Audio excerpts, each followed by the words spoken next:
একদলীয় শাসন ভাঙার ঘোষণা দিলেন ইলন মাস্ক। যুক্তরাষ্ট্রের রাজনৈতিক অঙ্গনে আলোড়ন তুলেছেন প্রযুক্তি উদ্যোক্তা ও ধনকুবের ইলন মাস্ক। ডোনাল্ড ট্রাম্পের প্রস্তাবিত নতুন বাজেট বিল নিয়ে তীব্র আপত্তি জানিয়ে মাস্ক ঘোষণা দিয়েছেন, এই বিল পাশ হলে তিনি নতুন একটি রাজনৈতিক দল আমেরিকা পার্টি গঠনের ঘোষণা দেবেন।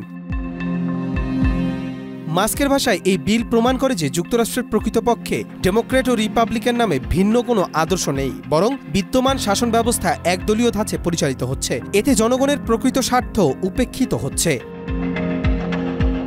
এক্সে একাধিক পোস্টে মাস্ক বিলটিকে ভয়ঙ্কর, বাজে ও দেশের জন্য বিপজ্জনক হিসেবে বর্ণনা করেন। তিনি দাবি করেন, বিলটি দেশকে ঋণে ডুবাবে, পরিবেশ বান্ধব প্রকল্পগুলোকে ক্ষতিগ্রস্ত করবে এবং পুরনো শিল্পগুলো অপকারী প্রভাব আরও বাড়াবে। মাস্ক বলেন, এটি রিপাবলিকানদের জন্য রাজনৈতিক আত্মঘাতের সমান।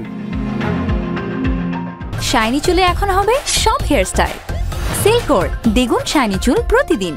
এই পরিস্থিতিতে ট্রাম্প মাস্ক সম্পর্কেও টানাপোড়েন শুরু হয়েছে। একসময় ট্রাম্প প্রশাসনের ব্যয় হ্রাস প্রকল্পে নেতৃত্ব দিলেও এখন দুজন প্রকাশ্যে পরস্পরের সমালোচনায় মুখর। ট্রাম্প মাস্ককে অস্বাভাবিক বললেও পরে আবারও তাকে অসাধারণ মানুষ বলে প্রশংসা করেন।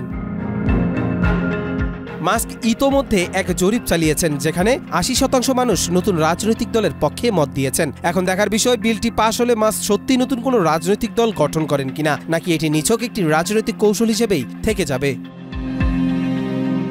কবির চৌধুরী জয়, মাই টিভি।